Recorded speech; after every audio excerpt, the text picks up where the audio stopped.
And let's talk to Isabel Oakeshott. Isabel, very good morning to you.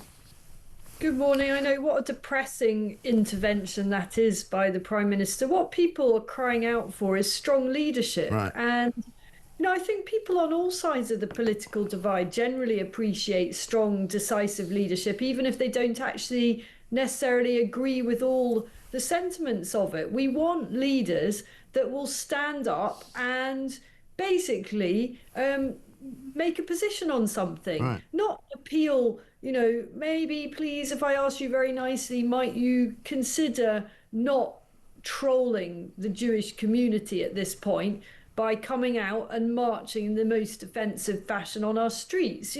I just don't think his intervention is anywhere near good enough, and it will be, and already has been, completely and utterly ignored. Yeah. Something has gone very, very wrong with our country, and we all know this anyway. When you've got, for example, the University of Strathclyde in Glasgow urging people to come out and grab your flag, and they don't mean the British flag there, Right. and your keffir, those raggy things that people wear on marches. 2 years on, we want justice. Yeah, right, we do. We want justice for the people that are still living in agony, on the brink of death in those hideous Hamas tunnels. There are still hostages who are just about surviving. Yeah. They've not been brought home. There are Jews being slain on our own streets in Britain. And these absolute morons are coming out waving their black, white, red and green things and rubbing it in everybody's Yeah. faces. I know. It's shocking. I mean, it's worse than that. In Liverpool University, they're having a Palestine bake sale, believe it or not. And they've got a picture of a cake, which is, of course, in Palestine colours. And it actually says, which I think is particularly odious, time for dessert. I mean, what do they mean by that, other than to be completely and utterly disingenuous and awful about the people who died that day?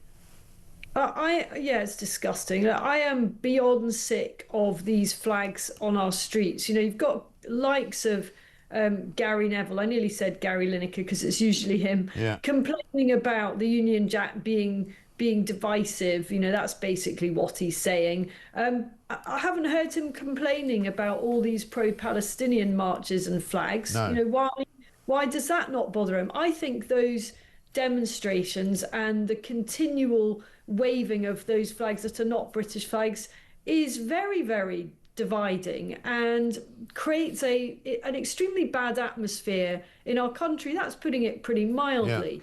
Yeah. I would long ago have found a way to ban these marches. I don't like banning things any more than you do, Mike. I'm a libertarian. Yeah. Generally, I want people to be able to do pretty much what they want to do within reason, if it doesn't harm and hurt others. But things have come to such a bad pass in our country. They really have. Yeah. That I think it's time for an extremely firm and decisive hand that says, this is who we are. This is Britain. We're not having foreign flags routinely waved on our streets. There are other countries that have no problem, Western countries, by the way, European countries have no problem whatsoever saying, you know what, we're not actually having people showing allegiance to another country. It's not even a country in this case, on our streets. It just doesn't work. No, exactly right. And I mean, rather like the Refugee Convention and rather like the asylum laws that we seem to be slavishly following in this country, whatever the rules are for marching around, again, have been sort of surpassed by the way that people now behave. People behave differently. And, let's not forget, there has been a pro-Palestinian march every single bloody weekend since 2 years ago when October the 7th happened. And they even had a march on the night of October the 7th in 2023 and demonstrating outside the Israeli embassy before the Israelis had even formed any kind of counter-attack to what had happened on the day.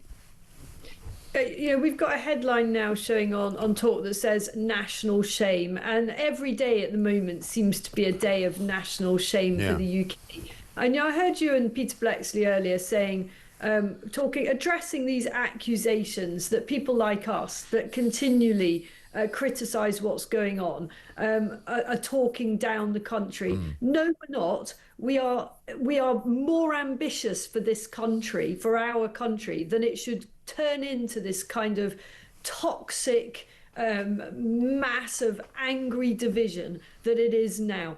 our country does not have to be like this. And it is like this because there has been an obsession with so-called tolerance and an obsession with so-called diversity. And both of those two things have actually led to precisely the opposite. Yeah. Fixating on diversity has allowed a set of rules under which pretty much anyone can do anything. Anything is, a blind eye is turned to pretty much anything. And hence we are, where our society feels really, really fractured and very, very sick. Yeah, absolutely right. And I don't know how long it's going to take to fix that, because this Labour government doesn't seem in any way, shape or form prepared to do it. You know, Starmer will make his mealy-mouthed little interventions, you know, but in the end, Gary Neville, actually, when he came out yesterday and spoke about the cause of problems in this country being all down to middle-aged white men, I mean, that's what the Labour sells from what's going on.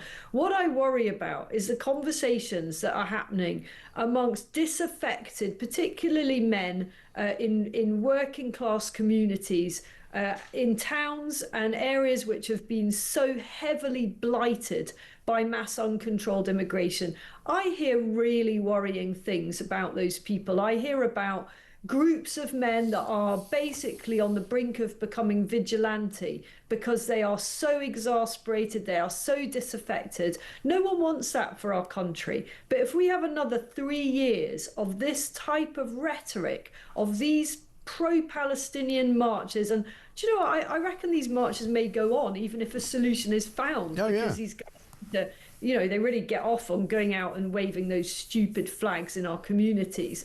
I really wonder that this doesn't end up in some pretty horrible stuff. Oh, true. Well, Matthew Syed, I don't know if you saw his piece at the weekend in the Sunday Times. He went down to visit the protest on Saturday, and he found some really appalling views being held by what he regarded as what appeared to be relatively middle-class, ordinary white people, right? Not Palestinians at all. And he said to one of them, you know, how long does this go on for? And he said, until Palestine is a state and until Israel is destroyed. That was what their message was. Exactly. So that's not ever going to happen because Israel's not going to be destroyed. You know, therefore, these people just want to come out and be angry. And I think this is a proxy for so much else, isn't it? You know, yeah. I don't believe that the majority of people on those marches, I don't believe that any more than about, I don't know, 5% at most are particularly informed of the issues. I think that they just want to come out and support something that they see as a left-wing cause. And as such, it's not going to actually stop. Maybe it'll move on to some other far-flung conflict that suddenly they get interested in. I mean, I'm baffled as to why these people have no interest, for example, in what's going on in Sudan. Yeah, or Nigeria. That's like a proper humanitarian crisis with vast-scale death and destruction that actually has a very obvious impact on Europe because there's such a flow of people coming up through Africa and into the UK as refugees or, you know, economic migrants desperate to get to something better, and who can blame them? But none of these so-called hashtag be kind people on those marches don't seem to care any little fig about Sudan. No, of course they don't. I'm going to show you something which might amuse you, this to cheer everybody up. Here's Gary Neville talking about Keir Starmer in 2022. Get behind Keir Starmer. This is a serious politician, someone who's headed up a major department in the CPS, someone who is trustworthy and has integrity. All things that this current government don't have. Not only this current government damaging us in our country, our relationships with our partners in Europe and around the world are broken and shattered. And they've burned their bridges with our partners in Europe and around the world. And we need to rebuild our relationships, we need to rebuild our reputation. And that is not going to happen under a Conservative government. I just wonder why anybody ever took this bloke seriously. Well, apparently he's a really very, very genuinely very, very good sports pundit. He was a very good footballer. So maybe that, you know, when people have that kind of platform, people listen. And at that time, Keir Starmer needed any kind of razzle-dazzle that he could get. I mean, let's face it, he still does. You know, that's sort of the peak of his sort of celebrity pulling didn't it? It's all gone a bit since then. He really doesn't have much to say. But here's what Starmer's now got pinned to the top of his Twitter. Have a look at this. I will fight with every breath I have. Fight for working people. Fight for the tolerant, decent, respectful Britain that I know. People say, Conference, that a nation like ours can't be a community, that it's too diverse, too divided. I reject that.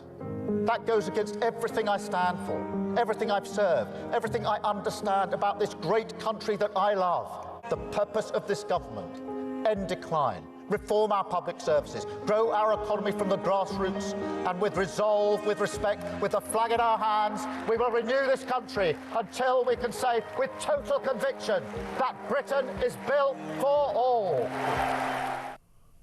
Yeah, well, it isn't really, is it? Gary Neville won't be keen on those flags being flown, by the way. Why are you subjecting us to this at this time in the morning? I'm feeling faintly nauseous. It's awful.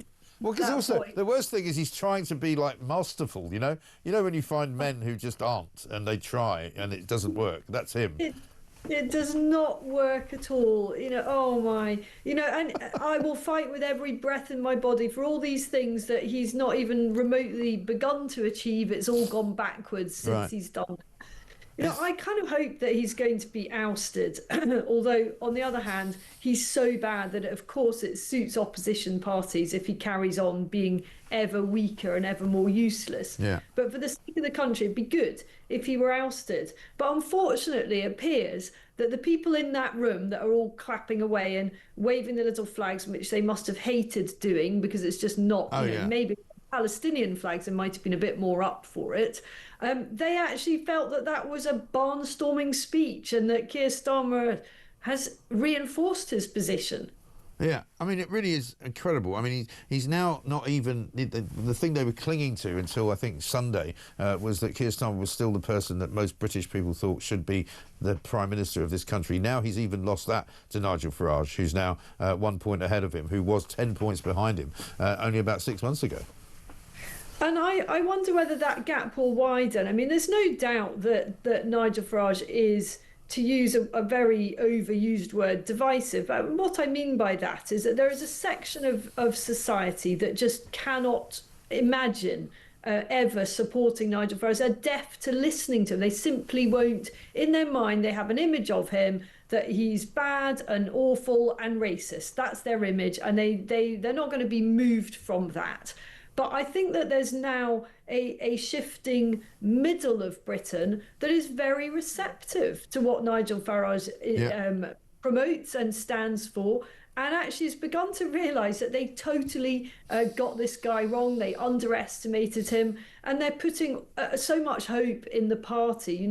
I think so many people feel that reform is the last chance for this to save the country. I know that sounds like really so sort of dramatic, but that is what people say. They come up to Reform MPs and say, thank you for trying. I think the last chance. That's not me saying that. I think there is a mood of that amongst a lot of people in our country. Yeah, I think you're absolutely right. And thank God there is, because there needs to be a bigger movement of it to get this dreadful, ghastly, useless government out of the way.